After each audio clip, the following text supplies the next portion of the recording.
I now want to take a look at the order of operations and work some examples with the order of operations. What the order of operations does is establish the order in which a mathematical expression should be worked. With the order of operations, it specifies that the first thing that must be done is anything that's inside of grouping symbols.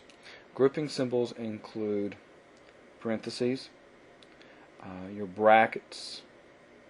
They can also include braces, and we also include absolute value as a grouping symbol. Even though it does more than just group, it is also a grouping symbol. Now, one place that it is easy to forget that there are grouping symbols implied but not specifically, at least not always specifically written, is in a fraction. So anytime you have something that is in fractional form, you should assume that both the numerator and the denominator have grouping symbols upon them. Second on the order of operation is going to be your exponents. So if you have something, say, being squared or a value being raised to the fourth power, something of that nature, it'll be next. And since a root can be written as an exponent, square roots, cube roots, etc. are going to come right along with your exponents. Now, with multiplication and division, they are next, but multiplication is not always ahead of division, and division is not always ahead of multiplication. The multiplication and division is actually done from left to right, just like you read. So if multiplication is to the left of division in a problem, then you do it first. If division is to the left of the multiplication, then it will be done first. Now, last on the order of operations is addition and subtraction. And addition and subtraction, just like our multiplication and division, is done from left to right. So again, if subtraction happens to be found to the left of addition, it'll be done first. If addition is to the left, it'll be done first. So we always read from left to right. Now, as you use the order of operations to simplify an expression or to evaluate an expression, you need to go back through it. Every time you take a step, you need to take only one step at a time and then go back through your ordering to make sure that you haven't skipped over something or there's maybe not still a grouping symbol to be done. Because one thing that can happen with your grouping symbols is you can have, say, a bracket with parentheses inside, and the order in which you would do that is from inside to outside. So you have to continuously go back and make sure that you've simplified everything in step 1 before you go to step 2. Make sure step 2 is simplified before you go to step 3, and so on. Now, to help the student remember this ordering, there is a little saying that can be used. If you just say, "Please excuse my dear Aunt Sally." The first letter in each of these words is a hint as far as the order in which things should be done. The P stands for parentheses. The E stands for exponents. The M stands for multiplication. The D stands for division. The A stands for addition, and the S stands for subtraction. So using this little saying will help you memorize the order in which these things need to be done. Now let's take a look at some examples of the order of operation being used, starting with a couple very simple ones. If I was to write 3 plus 2 times 6, going through our order of operations, we see we have addition and multiplication. So multiplication comes before addition, so that's the order we're going to do it.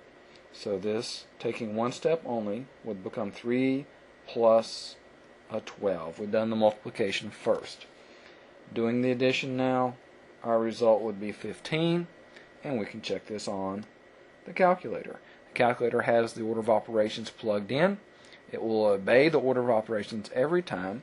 So if we just type in 3 plus 2 times 6, it verifies that we were correct with our 15. So let's look at another example now. Moving up a little bit, make it something a little bit more difficult. If I had 8 times 3 square plus 1 times 5, going through our order of operations, we said there are no grouping symbols, and exponents come next, so we're going to do the exponent. So this will become an 8 times, and 3 square, which means 3 times itself is a 9. Note that we changed nothing but the one thing that the order of operations said we need to change.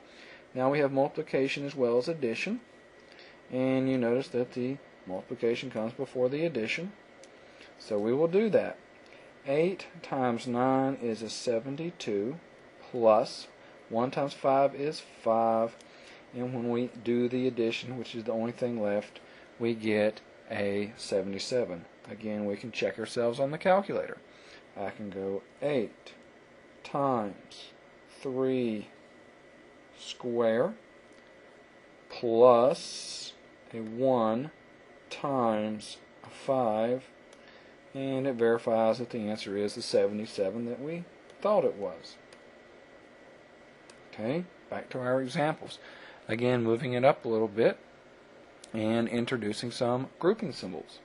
If I had a bracket, and inside the bracket I have 4 plus, and then I'm going to have 2 left parentheses, and that we're going to put a 5 minus 2, close one of the parentheses and put a square on there, then a division by 3, and after the 3 we're going to close a parenthesis and we're going to square that, and then finally close the bracket and square that as well. So we have several different sets of grouping symbols here, and like we said before, we're going to work with the innermost first. So maintaining everything else as is, I'm first going to come in here and take the 5 minus 2 and call that a 3. And then there's the divided by 3, and again copying over the rest of it. Now we're going to take one more step, still working the innermost grouping symbols. I'm not done with grouping symbols yet. Inside the innermost set of grouping symbols, this is what we have. If 3 square is 9. And again, copying everything else over. Back to the innermost grouping symbol. 9 divided by 3 is 3. So there that result is. Still inside grouping symbols. This is a 4 plus a 9, and finally done with the grouping symbols, and the 13 squared is going to come out to be a 169. Again, a very lengthy problem, many steps involved, but we can also check this on the calculator. Now what you'll find on your calculator is that instead of brackets and multiple sets of parentheses, we will use all parentheses. Alright, so we're going to have a left parenthesis, 4 plus, and then we'll have 1, 2, back up 1, only 2 left parentheses, and then the 5 minus 2, close and square, and then the divided by 3, and close the one parenthesis, square again, and close what was a bracket but is now a parenthesis, and square again. And as I said before, the calculator will follow the order of operations and verify our result for us. So those are the keys you need to press to get that to work. Now let's move on down and look at some of our fraction type problems. In our next problem, we've got 5 minus, and then a bracket, and then a 3 with a parenthesis, which of course this is going to imply multiplication. 6 divided by 3, close the parenthesis, minus 2, and finally close the bracket. Now that's over, here's where the fraction part comes in. That's going to be over a 5 square minus a 4 square divided by 2. Alright, so again, let's work it by hand.